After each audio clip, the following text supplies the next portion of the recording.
جانتا، میرے مولا علی کو بھی کوئی نہیں جانتا۔ حامیم والکتاب المبین، فوراً اللہ نے حروف مقطعات کے بعد کہا کہ مجھے کتاب مبین کی قسم ہے۔ اب قسم کھا کے اللہ جب جواب قسم دے، معلوم یہ ہوتا ہے اس جملے میں بہت دم ہے۔ حالانکہ اللہ کو قسم کھانے کی ضرورت نہیں ہے، اللہ کہہ دے یہی کافی ہے۔ لیکن جب وہ قسم کھا کے کوئی بات کہنا چاہے تو اس بات پر غور کرنا اور ضروری ہو جاتا ہے۔ کیا ہے اگلی آیت؟ آیت نمبر 3، اِنَّا أَنزَلْنَاهُ فِي لَيْلَةٍ مُبَارَكَةٍ، کہ بے شک ہم نے قرآن کو مبارک رات میں نازل کیا ہے۔ قرآن کا تذکرہ ہے۔ اللہ نے کہا قسم ہے کتاب کی کہ کتاب کو جس رات میں نازل کیا ہے وہ رات مبارک ہے۔ اور آپ جانتے ہیں اس سے ملتی جلتی آیت سورہ قدر کی بھی ہے، اِنَّا أَنزَلْنَاهُ فِي لَيْلَةِ الْقَدْرِ، ہم نے قرآن کو قدر کی رات میں اتارا۔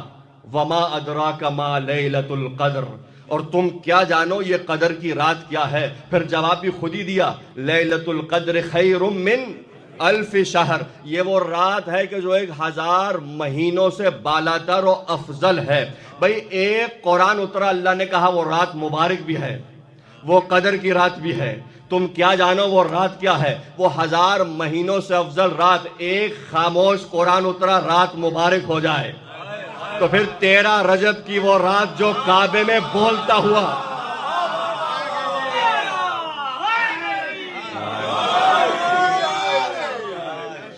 ایک خاموش قرآن اترا، اللہ نے کہا رات مبارکہ، رات قدر، وما ادراکا خیر من الف شہر۔ بھئی قرآن اترتے، جملہ ہدیہ کر رہا ہوں، قرآن نے اترتے آپ کو قرآن نہیں سنایا۔ اگر مجمع بیدار ہے کچھ کہنا چاہ رہا ہوں، قرآن نے اترتے آپ کو قرآن نہیں سنایا، اللہ نے اپنے حبیب پہ قرآن اتارا۔ وہ میرے حبیب نے وقتاً فوقتاً آیت تلاوت فرمائی اور امت کو حلال و حرام سکھایا، لیکن خدائی قسم یہ بولتا ہوا قرآن اترا تھا۔ جیسے ہی یہ قرآن ایک مرتبہ پیغمبر کی آغوش میں آیا، آنکھیں کھلی، کہا پیغمبر آپ پر سلام ہو، حکم ہو تو قرآن سناؤں، حکم ہو تو انجیل سناؤں، حکم ہو تو تورات سناؤں، حکم ہو تو زبور سناؤں۔ بھئی کہنا یہ تھا کہ قرآن میں تو بس قرآن ہے، علی کے سینے میں تمام آسمانی کتب کا نچوڑ ہے۔